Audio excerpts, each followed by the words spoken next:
Why did ancient humans sleep so badly, and why you still do? You know the feeling. You wake up in the dark, no alarm, no noise, nothing. You reach for your phone, and it's a little after 3 in the morning. And you're wide awake for no reason at all. The first thought is almost always the same. What is wrong with me? You lie there doing the math on how little sleep you're going to get. You tell yourself you're stressed or getting old or broken in some small way. You've heard the number your whole life.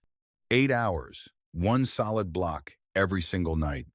And here you are staring at the ceiling in the middle of the night, failing at the one thing that's supposed to be automatic.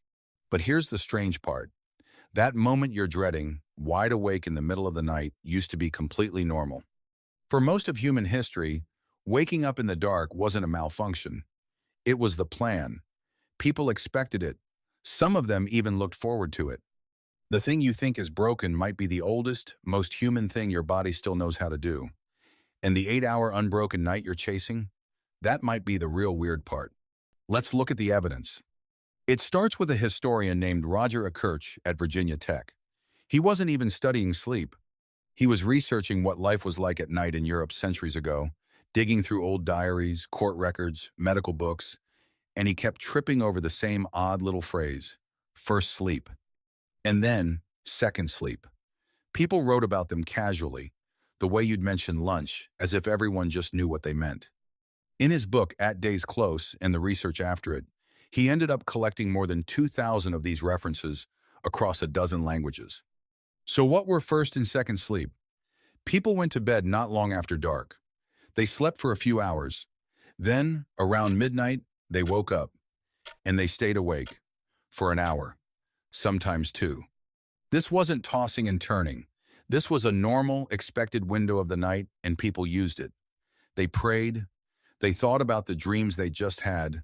They did quiet chores. They visited neighbors.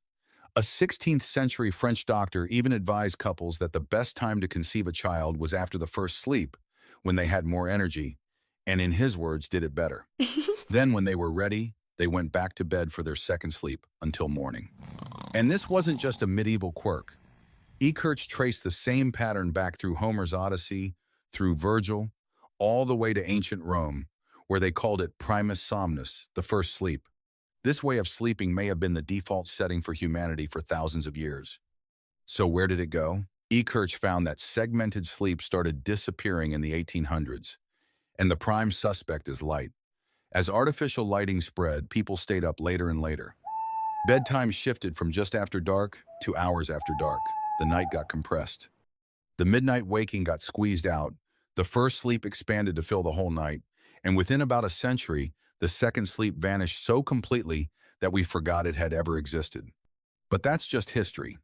Books and diaries. You could argue people back then simply had nothing better to do than sleep in 2 shifts. Which is exactly why the next piece is so important, because someone tested it. In the early 1990s, a psychiatrist named Thomas Ware at the National Institute of Mental Health ran an experiment. He took ordinary modern people and gave them ancient nights. Instead of the usual short darkness, he put them in 14 hours of darkness every night, like a winter with no electricity, and left them there for a month. At first, they just slept a huge amount, paying off a lifetime of sleep debt. But by the 4th week, something remarkable happened on its own. Their sleep split in 2. They'd sleep for about 4 hours, then wake up for 1 to 3 hours of calm, quiet wakefulness, then fall back into a second 4-hour sleep. Exactly the pattern from the old diaries. And a spike in the hormone melatonin was governing the whole thing.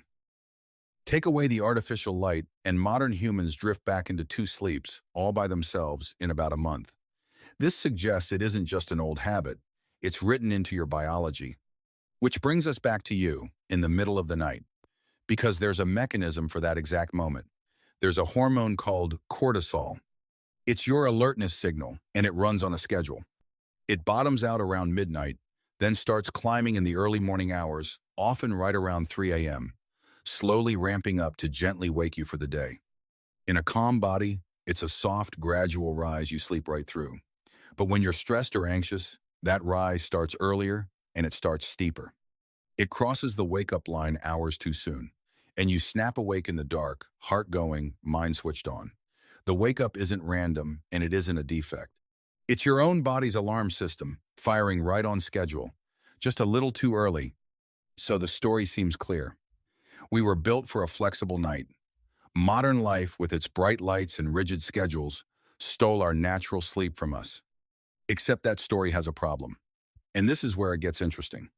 Because in 2015, a sleep scientist named Jerome Siegel at the University of California, Los Angeles, decided to actually measure it, not in books, not in a lab, but in the real world. He and his team studied 3 groups of people who still live without electricity, close to the way our ancestors did. The Hadza in Tanzania, the San in Namibia, and the Tsimane in Bolivia.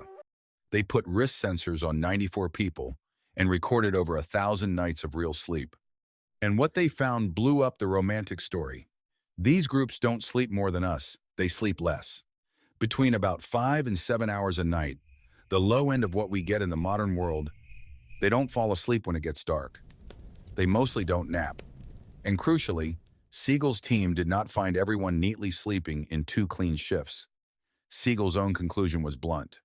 The idea that modern life has drastically cut our sleep, he said, is a myth. So who's right? The historian in the lab saying we're built for 2 sleeps? Or the hard field data saying pre-industrial people sleep short just like us? The honest answer is that they're both catching a piece of it. Ver proved that under long, dark nights, our biology can fall back into 2 sleeps. The capacity is real, and it's ancient. But Siegel proved that real people living close to ancestral conditions sleep short and not always in 2 tidy blocks. So the fairy tale that everyone once slept in 2 perfect, peaceful shifts is too neat. What actually broke probably isn't your hours, it's your flexibility and your fear. Your ancestors woke in the night and thought absolutely nothing of it. You wake in the night and panic. And the panic is the part that actually hurts you. Think about that. For thousands of years, waking in the dark was ordinary. People had a word for it. They had plans for it. They even looked forward to it. Then, in a single century, we lit up the night, crushed sleep into 1 rigid block, stamped a number on it, 8 hours, and turned a completely normal human experience into a nightly failure. The wakefulness itself barely changed. What changed is that we started treating it as broken. Your ancestors woke at midnight and used the quiet. You wake in the small hours and grab your phone to search for what's wrong with you. So tonight, or some night soon, you'll wake in the dark again. Wide awake, no reason, the middle of the night on the clock, and the old panic will start to rise. Why am I awake? I'll be wrecked tomorrow. What is wrong with me? But now you know what that moment used to be. For most of human history, this was just the pause in the middle, the hour for quiet thoughts, for the dream you just had, for lying still in the dark and letting your mind wander until sleep came back on its own. The waking was never the problem. The fear that you're broken is the only part that's actually new. Your body still remembers the old rhythm. It's just waiting in a world too bright, too scheduled, and too anxious to ever let it happen. You're not failing at sleep. You're just awake in the middle of a night that used to belong to you.